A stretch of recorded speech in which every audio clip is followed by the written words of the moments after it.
Minu külaliseks on projekti sel aastal teeme jõulukingid ise üks loojatest Helena Hain. Tere tulemast! Tere! Sa oled ühe äärmiselt armsa ja kiirelt edukaks saanud projekti loojatest, et sel aastal teeme jõulukingid ise blogi. Sai alguse, ma tean, 26. oktoobril ja kogus 5 päevaga üle 4000 fänni. Et kust see põnev idee alguse sai? See sai meile alguse siis meil just sellepärast, et lisaks minule on meie projektis veel 3 tüdrukut, Kai, Eliise ja Liina. See idee sai meil alguse meie loengus, e-turunduse loengus. Õpime koos Tartu Ülikoolis ja selle loengu raames saime sellise lähteülesande, et semestri jooksul peaksime tegema ühe projekti, kus siis turundame veebi kaudu midagi, mille me saame ise valida. Ja siis me mõtlesimegi, et mis see võiks olla ja mõtlesime, et aga teeme sellise algatuse. Et meile endale see teema meeldib ja võib-olla meeldib teistele ka. Väga põnev.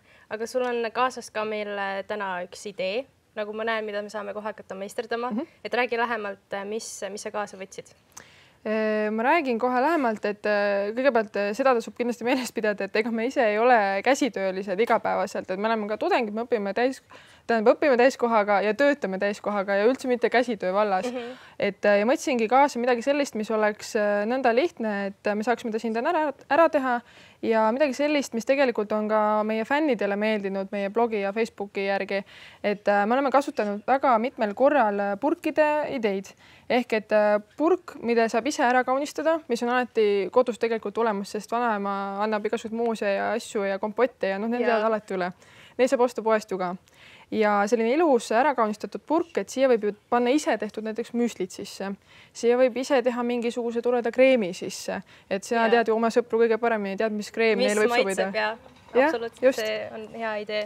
Et võtamegi ja proovime siis täna ära kaunistada ühe purgi lihtsate vahenditega ja paneme siis midagi magusat ka sinna sisse. Aga kuidas ma näiteks nüüd kohe aidata saaksin, et räägiks kiirelt ära, kuidas see nagu samm-sammult käib? Vaataja ka teaks, et kõigepealt on siis purke vaja, on ju. Mis sa siin veel oled varunud? Võtsin erinevaid vaelu ja just vaelu ja linte kaasa ja pitsi kaasa. Siis nende kinnitamiseks võtsin kuumaliimi püstoli ja PVA-liimi ja veel pulgaliimi ka, et kaunistame kuidagi nende paeltega näiteks selle ära ja kasutame siis veel siit pärleid, selliseid pärleid igasuguseid võtsin ka kaasa, et neid võime näiteks siia kaane peale panna või siis lindi peale siia ümber. Ja selleks, et see põltsamaa siin välja paistma ei jääks ja see kaas näiteks liiga tühi ei oleks, siis teeme sellise ilusa kaunistuse siia peale ka. Siia võib näiteks purgisaaja nimi tulla. Aga ma kiirelt küsin veel, et kus te neid ideid ammutate, et mida te ka blogisse ja Facebooki, Instagrami postitate, et kus te ise ammutate ideid? Täitsa erinevatest kohtadest selle poolest, et guugeldame, Pinterestist otsime.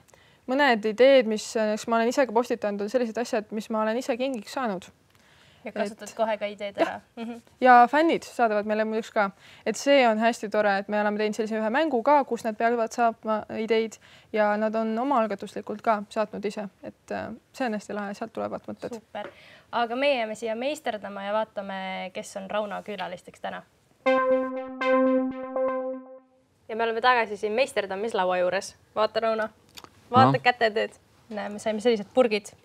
Väga lahe. Panime pärleid peale liimipüstoliga, siis neid paelakesi võib erinevaid kasutada. Katame selle märgi ära ja siis panime kas ma võin ise äkki seda joonistada, seda märki? Ja palun, siin on mildiklid. Sa võid teha midagi siin. Mina näiteks tahaks sellist asja küsida, et mis te arvate, miks teil see projekt nii edukaks osutus? Oskasite seda ette näha? Ei, seda ei osanud tegelikult sellepärast, et me planeerisime, et selle kursuse lõpuks ehk jaanuari lõpuks võiks meil olla 300 fänni. Ja kui meil 5 päevaga 3000 sai täis, et siis me olime ikka väga üllatunud. Aga me arutasime ka seda ja me arvame, et see mõte võib-olla lihtsalt on nii haarav. Ja isegi kui see mõte juba jõuab inimeseni, ja ta natuke mõtleb enne, kui ta läheb ja võtab poeletilt kiiresti selle väikse julla või mingisuguse küünla selle asemel, et mõelda natuke ise midagi teha, siis tegelikult ongi meie projekti eesmärk juba täidetud. Muidugi. Aga kas on mingid ideed rohkem populaarsemad, vähem populaarsemad, et mis te ise olete nagu välja sõelunud? me oleme vaadanud külastatavust, ja selle järgi proovinud vaadata, et missugused siis ideed on populaarsemad. Pluss me oleme vaadanud tagantjärgi ka, et missuguste postituste juurde näiteks tullakse ikkagi uuesti tagasi. Et näiteks üks selline on ise tehtud jääküünalde postitus. Et seda on hästi palju vaadatud ja seda tasub kindlasti vaadata. Ja üks veel selline populaarne, mis oli päris alguses meil tehtud ja kuhu tullakse kogu aeg tagasi, on samasugune purgiidee, aga siia sisse kommide asemel on pandud väikesed lubaduste lipikud. Mulle meeldib see idee, ma olen isegi teinud seda. Saad Raunole teha, et lubaduse, et näed, et järgmine kord saates teen nii ja nii. Siis ta võtab selle välja, et no nii. Et jah, sellist asja näiteks. Aga mis selle lehekülje nimi täpselt on, selle blogi pealkiri? Blogi aadress on teisekingitus.blogspot.com ja Facebookis saab meid jälgida siis sel aastal teen jõulukingid ise aadressi. Ja seda ma olen ise külastanud ka. Mina küsin nüüd väikse meeste seisukohalt, et kas nagu peab tegema ainult selliseid väga nunnusi asju või on ka midagi sellist, mis on nagu hästi karm ja mehine? No me oleme ikka selle peale mõelnud ka, et ei saa ikka väga ühekülgeks seda ette, et kuigi me toonitame oma blogis, et alkohol on tervisele väga kahjulik, oleme me seal jaganud huvitavaid liköörinippe, mis võib olla huvitavad mehi rohkem. Ja siis on meil needsamad lubaduste purgid näiteks ongi meestele olid suunatud tookord postituses, et mida veel tahaks üks tütarlaps oma noormehelt, kui saada sellist lubaduste purgist. Jah, et pesen nõud ära ja koristan toa ära. Et jah, ikka mõned nipid küll. Aga kui jõulud läbi saavad, siis kuidas projekt edasi läheb? See on praegu veel üllatus, et meil on fännide jaoks mõeldud, kuidas me teeme, aga see tuleb siis nagu pärast jõule ilmseks. Praegu peal postitusi jagub ja sellepärast muretsema ei pea. Väga vahva. Aga aitäh, Helena, saatest tulemast. Ja tore kingi idee oli. Ma lõpetan pärast, aga. Ja selline oli meie esimene jõulukuu saade. Ja meie saate ikkagi jälgida ka Facebookis, Instagramis ja vaadake meid ikka jälle.